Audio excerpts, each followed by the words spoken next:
Okay, so President, welcome to our show. Thank you, Tatenda, for the invite. Yeah, so I think it's a pleasure to actually be chatting with you, even though it's virtual. But I think it's a pleasure and a blessing. And it's also like an opportunity for me also to celebrate your achievements. Particularly the fact that you became the first female to be elected as the president of the Africa Chess Confederations, which is quite huge on its own. So allow me to congratulate you first on that. So 2 months ago, you became the first female to be elected as the president of the Africa Chess Confederation. I would like to understand how you felt when the results were announced.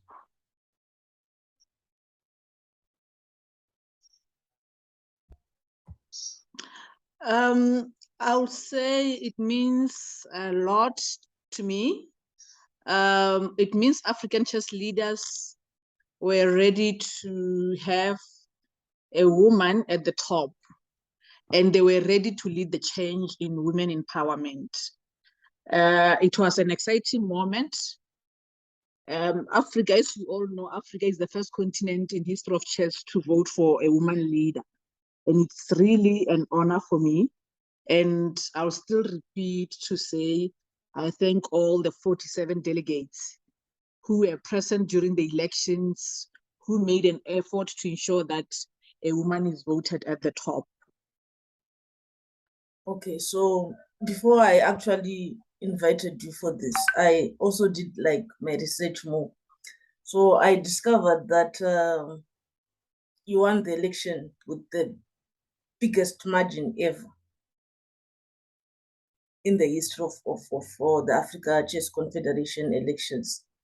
So one of the questions that popped into my mind is, how did you actually decide to contest for this, and how did you prepare and campaign for this? I wasn't even aware of that. All I know is, when you are campaigning, you need to trust yourself and honor to the delegates as well. Don't promise them things that you know you cannot achieve. They need to be part of achievement. I started developing interest immediately 2 months after the 2018 elections. And I expressed my interest to the rest of the delegates and the team that I was working with. So, first time in this kind of environment, working with men, and I felt in the sports arena, most people feel women cannot make it there. But I said, no, let me just throw in a dice in there and see what will happen and start planning for 2022. Because my interest started in 2018, immediately after we came into office, because I was part of the outgoing committee as well. So I ensured that, I was keeping in contact with delegates. Every week, I will engage certain zones to see how best we can work together in future, sharing my plans and my dreams for chess in the continent. So that's how it all started. So, I tagged along the zone. I will be open with you, zone 4.5, which is called Region 5. We're very supportive. They were very supportive because I gained momentum from the zone that I was coming from. So, which gave me mileage to be able to contact other zones so that we can sell our dream. Okay, that's nice. It's always exciting when your own people support you. So I think this also pushed your success to become the first female to be the president. So what would you say are some of the challenges you faced when you were, before you even started preparing to contest and when you started your campaigns? I will say before I started the campaigns, I will not say I had any challenges. The challenges that I encounter now were during the campaign itself, because I didn't know that, even sports elections were this dirty. But I gave everything unto God. Because when people know you, even when you can come from outside to try and destroy a person's integrity, people will wait for the right time to come for that, for everything to reveal. Because sometimes I had an amazing team behind my campaign. Because even if people, there were times where people can just write whatever they want to write about me on the delegates group, I'll just keep calm. And some of the gentlemen were even asking me, why are you not responding to such? Because my response will be, no, God knows the truth. I'll never defend something that I don't need to defend. God will do it on my behalf. And it happened that way. Okay. I find the way you dealt with the challenge is quite interesting. It's always like tricky to respond to what media says, but I think you like keeping silent and watching us do what we do was best for you. It worked in your favor. So the World Chess Federation declared 2022 as the year of women chess. So I would like to know what programs the Africa Chess Confederations have put in place for women in chess. So far, we are just new into office, but normally in chess, this is an inclusive sport. Okay, in terms of tournaments, yes, we have the open section where ladies are allowed to play, and then we have the women's section. But in terms of arbitration and training, women are also capable of coming on board to do exactly what men are doing. And I would say in terms of the year of women, we didn't have a plan because we are new. We didn't have the strategy that the past leader had so that we can, continue to drive his legacy. But what I can tell you is we are ensuring that in every event, we have a woman representative.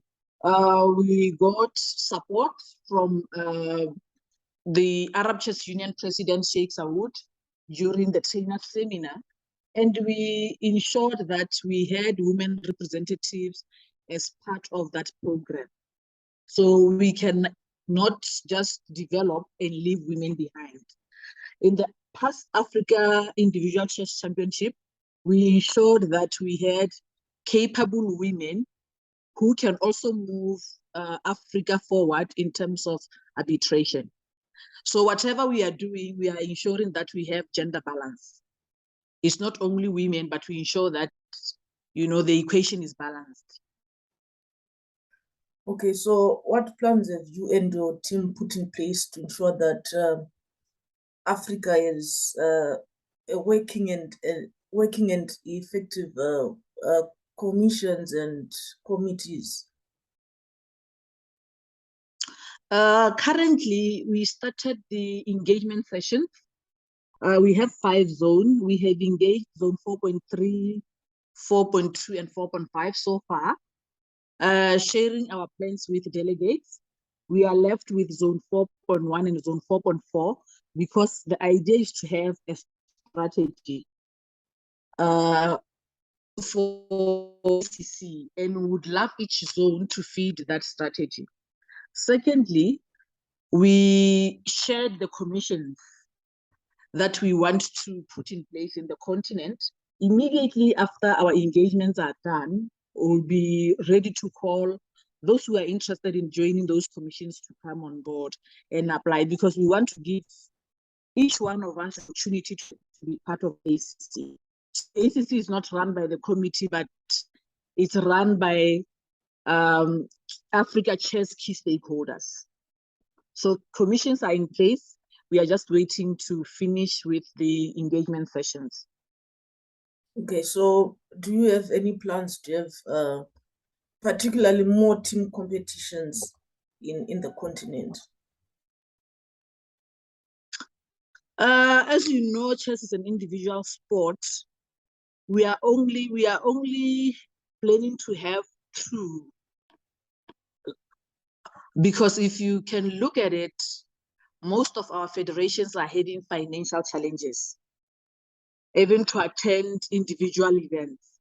You know, it's a challenge. In one engagement, I was so impressed about the way the zone was looking at it in terms of financial support, to say, for how long are we going to be dependent on FIDE? Because when you look at it, FIDE pays for our tickets, our accommodation to attend Olympiads.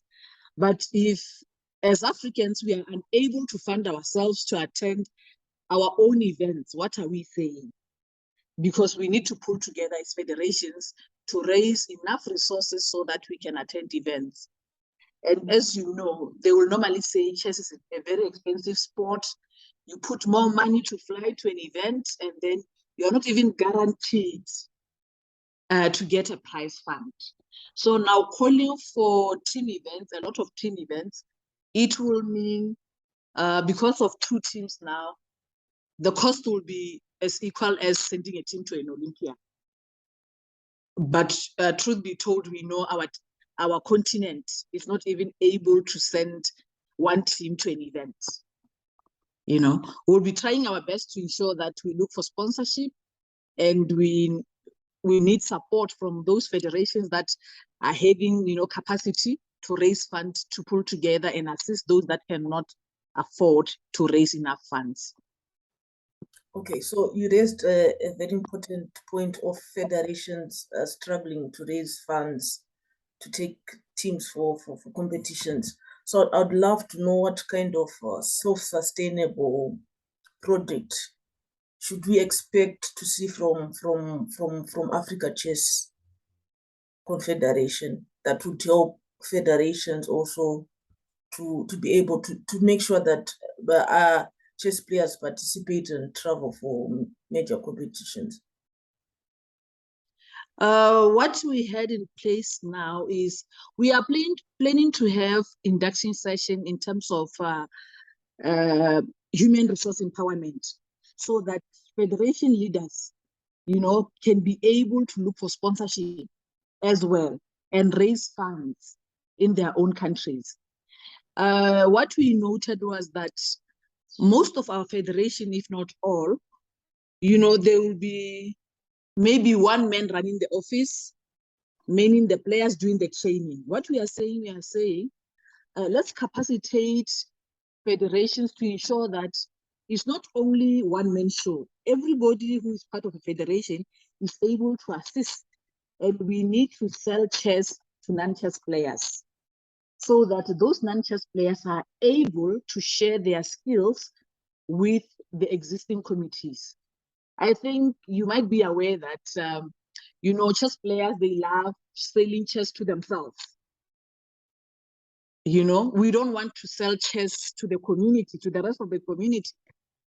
So if we can sell chess to those who are capable, maybe they will assist us with their marketing strategies, their media coverages, because I normally tell people that, you know, you'll be getting an interview from a chess player, and that interview is only watched by chess players. Non-chess players don't even have an opportunity to cover your stories.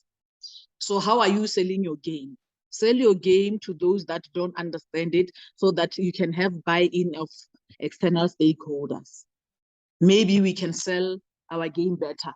And the other thing is, we all know our game is not a spectator sport.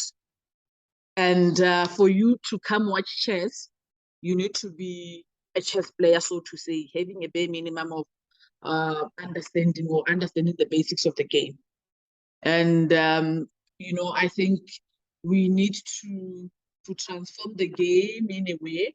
We need innovators in the game who will be able to share with us the ideas. Maybe there's somebody out there who knows how to transform this game to be a spectator sport. We don't know.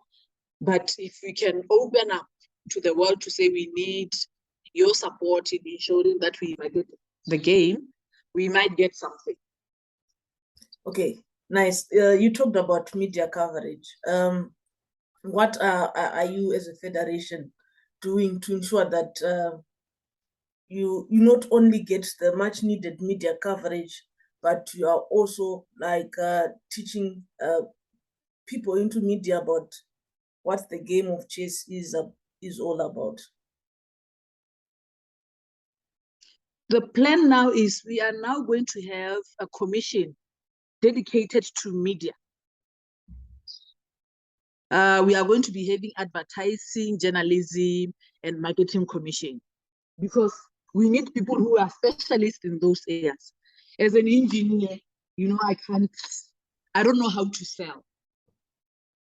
So we need people who are capable, people like you who will be able to sell the game better, who will be able to interview players, who will be able to interview organizers and sell the stories to the rest of the media community.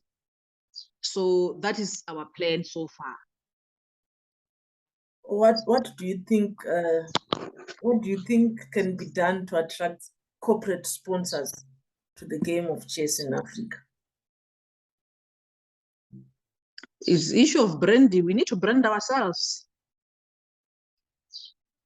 You all know that people will be saying chess players are the most intelligent people, but why is it that people are not interested in our game? It's because we don't brand the game very well. So branding is very important. Okay, talking about, because if this game is for the elite, everybody should come on board to say, I want to be associated with the elite. Why are they not coming on board? But maybe we are not doing enough to get the game. Maybe on their behalf, I would say, but are you or are our federations going out to sponsors and asking them to sponsor them? Exactly. I think we covered the point, meaning we might be having, federation leaders who are not to say capable, who don't have basics in terms of marketing and sponsorship proposal. That is why we need that induction program to say those who are capable, those who are trained in that area, we need you in our commission so that you can come and onboard our people. So do you think chess could become a professional sport in Africa? Chess can become it's already a professional sport. When you look into the arbitration field, the trainers field, stroke coaching field, because we have a lot of people surviving on chess. We all know that down south, we are having challenges of unemployment, but we have a couple of guys who are surviving on coaching. We have a couple of guys who are surviving on trading, on arbitration. But in terms of playing, I would say the rewards are just too low, because to fly from here to go and play in Egypt, knowing very well that Egypt has got grandmasters and strong international masters, are you going to be coming up with something? The answer is no. In the zone as well, if we have activities and then a tournament goes on for 10 days and the prize fund is $500, you need to sweat to get that $500. It's really a challenge. We need to ensure that, even though our wish is to ensure that our players are well rewarded, but to some point, we spend a lot of time doing the preparations. You need to, pay a coach. You be at that level, and how much will you be spending on a coach? Partly for the players, yes, and 50% it's a no. But for coaches and trainers, those ones I know they're making a living out of it. But for players, it's quite a challenge. It's quite a challenge. Okay, so we recently completed the Africa Individual Chess Championship. Do you think the championships were a success? And going forward, what should we expect? Because I noticed the prize money is a little bit increased for 3,000 for the female winner, and the other the bronze and the silver and the bronze medalist got 1,500 each. What else should we expect, especially when it comes to tournaments like this? I would say the event was a success. We had a side legacy program. It's one area that we want to introduce, to say every tournament we have something on the side organized by ACC. What we did was we worked hand in hand with the organizing committee to ensure that they bring a number of arbiters so that we can empower them. And the requirement was that it shouldn't be only be male. We know we are having financial constraints, but women should be part of that development as well. We covered 7 technical people on the arbitration. And I'll say, let me thank Chanda Sakanya from Zambia, who went ahead to even train some of the people that were not even part of the arbitration team to, configure and program the digital boards. Liberia came on board, Togo came on board. I think even Cote d'Ivoire came on board with the electronic boards to ensure that all the games were live. And that is the spirit that we're looking forward to seeing in future, because Nigeria did not have enough electronic boards during the event. But in terms of prices, I will say the prices haven't changed ever since. And we need to do our best to ensure that we reward our players at that level. Just giving you an example, I think the past 2 weeks, I think 2 weeks ago, we had Africa Boxing Championship. Yes. And the first prize was $10,000.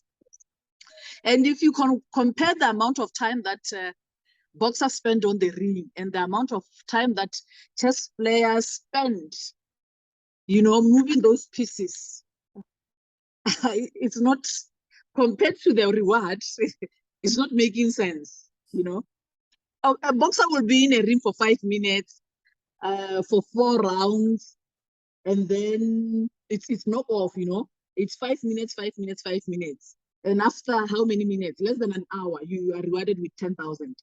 And you spend how many hours on the board to get 5,000 with a lot of preparation? At least let's look for sponsorship to reward, their sitting strength. Maybe people will be interested in coming to the game or something, because it's so frustrating to be going to an event as an official player. You spend 10 days there, and then you walk out without even a single dollar. It's not knockout, but you just return home without even an appreciation certificate. I think we need to up our game on that. Okay. So going forward now, we obviously missed your manifesto, and would want to know what more we should expect from your board. Those who were close to me, or those that I was engaging, I told people that a strategy is drafted by members themselves. They know what they want. Because that is why I didn't share any manifesto. A lot of people were asking me, your campaign is very strange. There's no manifesto. I said to them, I want to teach you something. people are resistive to change. If you come up with something completely different from what people have been doing, to them, you are not doing the right thing. And my question to them was, who said when you are running for a position, you must come with a manifesto? I can also ask you, who said when you are running for a position, you must come for a manifesto? You must bring a manifesto in place, you need to share it. Because we've seen everyone coming, because we've seen everyone coming with a manifesto. Exactly. So when you see change, you get a shock of your life. To say, but this woman, she didn't bring any document to share with us. Is it wrong to run for elections without manifesto? The answer is, The answer, we have it. You are the answer. So, yeah, because I just said to myself, why should I bring a manifesto? What is the importance of the manifesto? It's because it has been a norm to say when you are going for elections, you need to have a manifesto. Okay. I think your strategy is quite amazing. And obviously, some of us have a lot to learn. So what are you doing to make sure that women also contest for bigger positions, be it in their federations, etc.? I will say we haven't yet engaged women in federations. And there is only one thing that I can share with women. We need to know that we are capable. Believe in yourself. Don't be forced in a position. And when you think you are ready, go for it.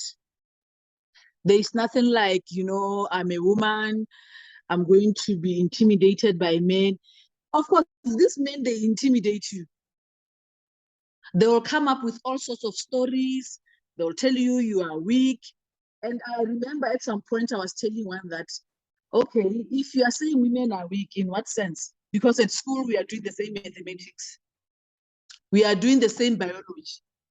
Show me one biology document that is written, women biology lessons and men biology lessons. Yes, the physical appearance, I'll be a woman. But mentally, there's nothing like women are weak. Yes, in terms of lifting 50 kgs, of course, yes, because of biological structures. But when it comes to leadership has no gender. And I will tell you this, most of the delegates in sports are men. And it's not that every day you'll meet men that are against women. And we have seen that in chess. If they know you have the capability, they'll bring you on board. That is why I'm here. If they didn't believe in me, I was not going to be here today.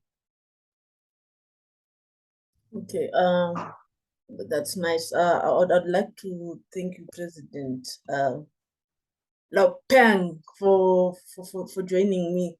I actually had an interesting discussion with you, and I hope we can always carry it forward. Particularly just because you are the first female president of Africa Chess, and obviously because I now see the vision that you have of making sure that chess becomes fully professional, not just for the officials, but also for the players. So I'd like to thank you for taking your time out, and I wish you all the best, and I hope we can have a sit up soon. Thank you so much for the engagement, Tatenda. Wishing you well as well. We are looking forward to you engaging most of our players. We are trying to establish the office. We need media coverage so that we can sell our game to the rest of the world. I know you cannot televise chess, but where possible, let's come up with ideas and ensure that we sell our game better. Yeah, definitely we'll be in touch. Thank you for your time once again. Thank you, Tatenda Gondo.